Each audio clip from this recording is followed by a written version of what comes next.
Hello, Dr. Dyke Drummond here at the home of the Happy MD in Seattle, Washington, with another quick leadership training video. In this one, let's talk about how you reach out to a provider, a colleague that's in distress.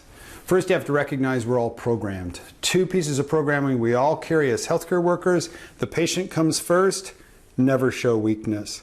What this means is that we deny our own self-care needs, and we typically don't admit it when we're in distress and need some support. If you ask me how I'm doing, I'm going to say fine, right? Same with you. Hey, you look like trash today, John. How you doing? Oh, I'm fine. Go check out Cheryl. She looks worse than me, right? Those are classic conversations, if we ask how you're doing, between medical providers. So let's just imagine that you're being asked, or you've noticed some distress in a colleague and you've decided to ask them how they're doing. One of the things we have to deal with is this programming. And one of the things you have to expect and you have to anticipate if you're going to reach out to somebody in the workplace, a healthcare workplace, and ask them how they're doing, is their response. What's it going to be? If you just simply say, hey John, how you doing today? John's going to say, fine. So what we need to do is go a little bit deeper, because this is an unusual conversation to have, right? So here's what I recommend. And I can imagine there'd be two circumstances you'd be asking somebody how they're doing. It's either informal between you and a colleague, someone that you know, or maybe you're being asked as a member of the Joy in Medicine Committee to reach out to this provider as a wellness leader, right? On behalf of the department, perhaps.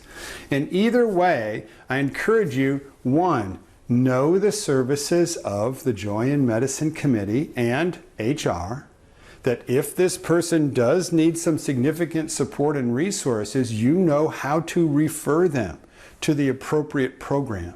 Sometimes it's the employee assistance program. Sometimes it's your internal or external coaches or mental health professionals.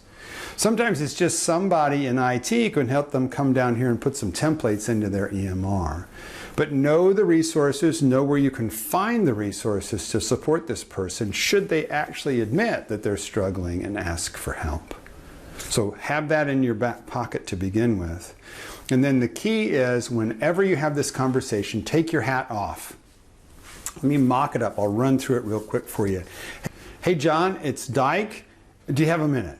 John says, sure, what's up? And I say, well, John, first of all, I'm going to take my doctor hat off now. I'm going to take my doctor hat off now. It's just you and me, heart to heart. I've been watching you and I'm concerned, brother. How are you doing? And again, John's going to say what? He's fine, right? I have to expect that.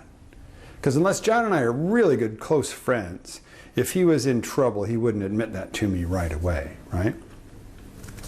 But the message you send whenever you reach out in this empathetic way, I'm taking my doctor hat off now. If you have a named leadership role, I'm taking my medical director, my department chair, my chief wellness officer, my chief medical officer hat off. Take your hat off. Use your hand. Big movement like this.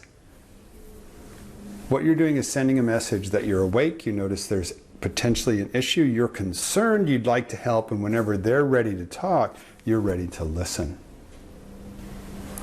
And if John says, hey, I'm fine, you can just send a really supportive message. Well, John, you know, I can remember a time, and this is really important, if you've got a burnout story that you tell a little bit, I can remember a time in my life where I was overloaded, had a new child at home, things got on top of me at work. If you ever want to talk about anything like that, you just let me know, okay? And then I'd encourage you, as long as there are still concerning signs in the person's behavior, as long as you're still concerned about them being burned out, that you set up a regular way to schedule a touch-in with them. Same thing, just step in, take your hat off, ask them how they're doing, and express your concern yet again. Be persistent. Each time you're sending that message, I notice, I'm awake, I care, and I'm a place that you can talk about these things, and know what's in the background that can help you support this individual provider. So there you go. We've talked about signs of burnout. We've talked about how you reach out to a colleague in distress. And remember, you also have some insider knowledge of the resources that are available. So make sure that you share those generously as you're reaching out to folks around the organization. That's all for now. Dyke Drummond at thehappymd.com. You keep breathing and have a great rest of your day.